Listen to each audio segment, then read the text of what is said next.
everyone. It's Eric Holmgren with Griffin Fencing and Fitness Studio for our chamber chat. And today we are talking with Becky Groom with Courtesy Cleaners. So, Becky, tell me a little bit about how you got here and how you got your business started. We came over on a whirlwind. So it's been a long journey in the process, but ultimately we have my dad here. So we wanted to pick up sticks and move from rainy Liverpool to sunny California. Okay, So not a bad choice altogether. Yeah, it's not too shabby here. It's pretty good. So we started looking at the service area because we wanted to get into something that is going to hopefully stand the test of time. Right. And it's an industry we thought we could start with and we could grow with. So the journey was hard. It was long. We started over in Liverpool looking for businesses. We found this place. I sent my dad here to check it out. And then we booked a flight to come over and have a look at it.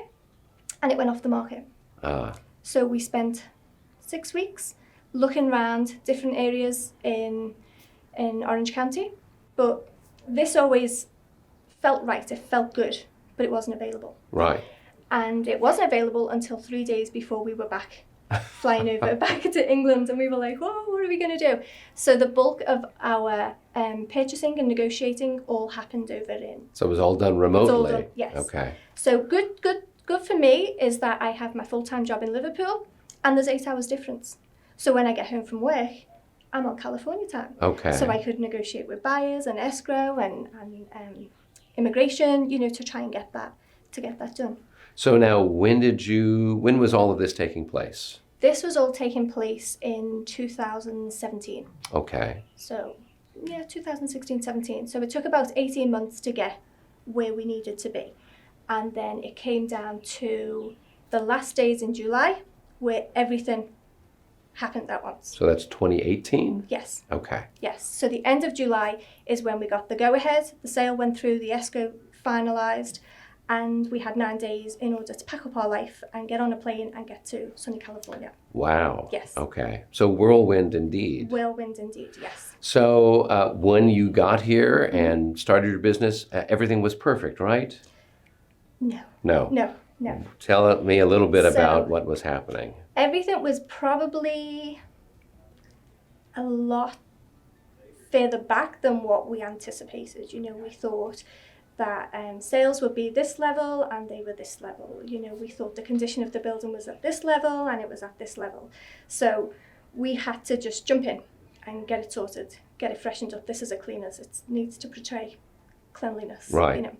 We needed to build up marketing. The previous owner done no marketing whatsoever.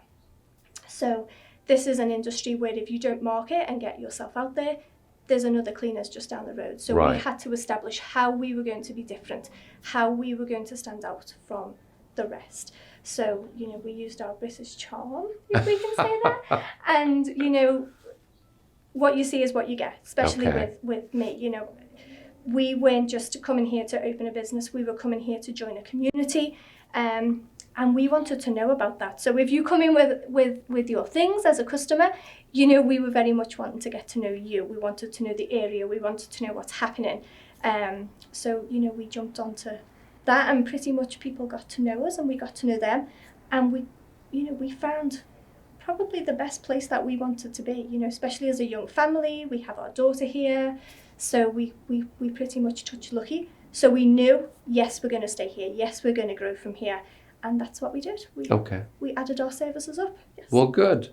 Now, given that things were not what you were expecting, how did you kind of deal with that from a psychological business point of view? You had higher expectations, and then suddenly things are not what you were hoping for. And you're set back a little further than where you thought you were going to be. Yeah. So how did you deal with that and press forward? Okay, so hard work, dedication, flexibility, and determination. So yes, you have your business plan. And back over in rainy England, I knew I was going to come in, and in 6 months I wanted to do this. In 12 months I wanted to do this. And then I come over here and reality hits. That's not going to happen.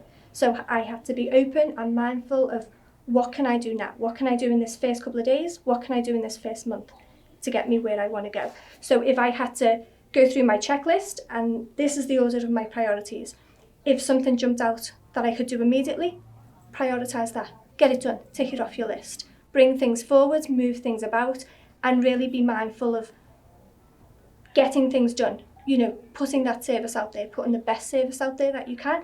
And when an opportunity arises, take it. You know, if it's going to add to your business and it's going to help you grow, you have to do it. Don't wait. Go for it.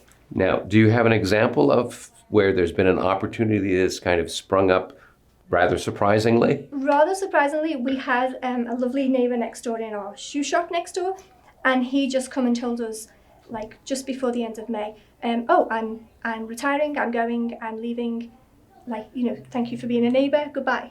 And we were like, no. We thought that we can't let this opportunity pass. You know, shoe repair is a very niche market, you know, it's not everywhere. So me and my husband had a conversation and we said, right, he's going to go in a week. We've now got a week to get to property management, to get permission to do this. We're going to do shoe repair. We already have the contacts because we have leather services. So we're going to expand that. You know, we're going to get the best possible resource. We're going to get to property management. We're going to say, you must let us do this. You will let us do this. We're going to market it. And in a week's time, we're going to push it out there. And we got yes. Yes, now, yes. This was something that you were thinking to do down the road, add another service to your cleaning business. Yes. So, but this was a case where the opportunity sprung up and it was a time to act on it right away. It was the time to act on it. So we have several different avenues that we're looking to bring in to our service. You know, primarily we are a dry cleaning services. We do alterations, we do shoe repair, we do specialist items. But there is more that we want to get. And that was around, you know, the 2-year mark. But the opportunity came, take it. Right. You know, we already had all of that traffic already going there. Again, our gentleman friend next door didn't have any marketing, but he already had. We'd been around limit. for 30 some odd years. Yeah. I mean, as long as I've lived in the city, that's where I took my shoes to be repaired. Yeah. So many people went there already. Yeah. You know, there's no Facebook, you know, Instagram that's going to give you that type of longevity of customers. Right. They mightn't have gone there for a year, but they knew where to go. And when he wasn't there, people automatically came to us. Anyway, can you do the service? Can you offer the service? Right. So, you know, when he wasn't there, we were saying, yes, but his hours are between this and this, you know, to help our neighbours out. So we thought people are going to automatically come to us anyway. It was a no-brainer. Okay. Mm-hmm. So seems like a takeaway from your experience is that plans will go awry. Yes. And the key then is to be flexible. Mm-hmm. If there's an opportunity, to seize the opportunity. Yes. And then, of course, don't lose heart. Mm-hmm. Keep pressing forward and overcome whatever obstacles that are in your way. Yes. Okay. Yes. I pull that strength from my previous role. I was a school business manager back in England. So I had to juggle like 9 different roles. So for me, it's just a juggling act. You know, you can't just focus on one point and expect everything else to happen. You know, you've got to have everything running succinctly in order to get, you know, to the end of the day. Okay.